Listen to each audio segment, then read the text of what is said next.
అందరికీ నా హృదయపూర్వక నమస్కారం. ఫస్ట్ టైం చాలా కాలం తర్వాత ఫుల్ ఎలక్షన్ కమిషన్ రావడం దాని తాలూకు సీరియస్నెస్ తెలియజేస్తూ ఉంది. ముఖ్యంగా ఆంధ్రప్రదేశ్ ఎన్నికలు చాలా ప్రజాస్వామ్యబద్ధంగా జరగాలి అని కేంద్రం ఎన్నికల సంఘం మన నిర్ణయం తీసుకున్నందువల్లే ఈ రోజున ఫుల్ ఎలక్షన్ కమిషన్ ఆంధ్రప్రదేశ్ విజయవాడలో రావడం జరిగింది. చంద్రబాబు గారు తెలుగుదేశం పార్టీ నుంచి 3 సార్లు ముఖ్యమంత్రిగా పనిచేశారు, ప్రతిపక్ష నాయకులుగా ఉన్నారు. ఆయన సుదీర్ఘమైన అనుభవంలో కూడా నేను ఎన్నిసార్లు ముఖ్యమంత్రిగా ఉన్నప్పుడు కూడా ఎలా జరిగిందని చాలా బాగా వివరించారు. ఎంత ఫెయిర్ ఎలక్షన్ జరగడానికి ఆయన సాయశక్తులు ఎలా కృషి చేశారో చెప్పారు. జనసేన తరపు అలాగే వైసీపీ ఏమేం చేసింది ఇప్పుడు దాకా, దొంగ ఓట్లు ఎలా రిజిస్టర్ చేశారు. చంద్రగిరి ఇందాక మీరు చెప్పినట్టు చంద్రగిరిలో దాదాపు 1,00,000 పైచిలకు ఓట్లు దొంగ ఓట్లు నమోదు చేస్తే దాదాపు దాంట్లో 1/4 ఆల్మోస్ట్ దాన్ని యాక్సెప్ట్ చేశారు.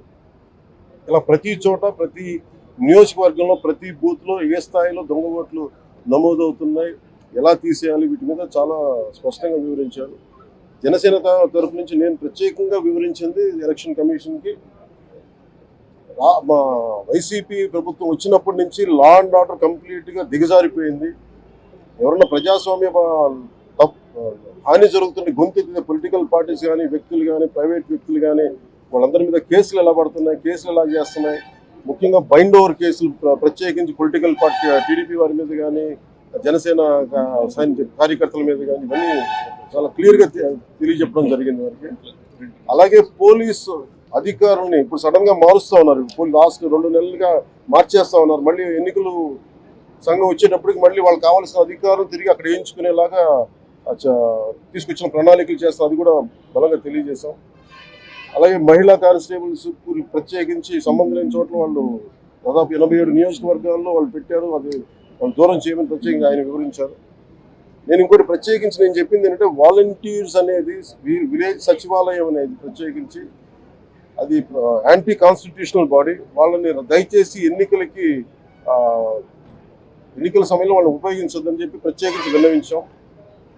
అలాగే మేము కోరుకుంది ఏంటంటే మీరు కనుక సంపూర్ణంగా దీని వైపు చూడకపోతే, దీని పారదర్శకత కన్నా దీన్ని ఎలక్షన్ చేయకపోతే ఇక్కడ ప్రజాస్వామ్యం కూలి అయిపోద్ది, ఇక్కడ హింస ఎక్కువైపోద్ది. అలాగే గత స్థానిక ఎన్నికల్లో కూడా ఏ స్థాయిలో కనీసం ఒక దళిత యువకుడు లాంటి ఒక కనీసం నామినేషన్ చేసే పరిస్థితుల్లో కూడా లేదు, అందరినీ చేశారని చెప్పి ప్రత్యేకించి అది వివరించాం. ఖచ్చితంగా వాళ్ళు ఒకటే ఎన్నికల ప్రధానాధికారి ఒకటే చెప్పారు, ఆయన CEO, మేము చాలా కట్టుబడి ఉన్నాం, ఫ్రీ అండ్ ఫెయిర్ ఎలక్షన్ జరిగేలా కట్టుబడి ఉన్నాం అని చెప్పి అంత భరోసాగా ఎప్పుడు మాట్లాడుతూ ఖచ్చితంగా ఇది కేంద్రం చాలా సీరియస్గా తీసుకున్న ఆంధ్రప్రదేశ్ ఎలక్షన్స్ అని తెలియజేస్తూ ఉంది. ఈసారి ఫ్రీ అండ్ ఫెయిర్ ఎలక్షన్స్ ఉంటాయి, ప్రభుత్వాలు మారుతాయి అని నేను మనస్ఫూర్తిగా నమ్ముతున్నాను. అలాగే ఈ పరిస్థితుల్లో కేంద్ర ఎన్నికల సంఘం ప్రధానాధికారులందరికీ కూడా ప్రత్యేక ధన్యవాదాలు తెలియజేసుకుంటాను.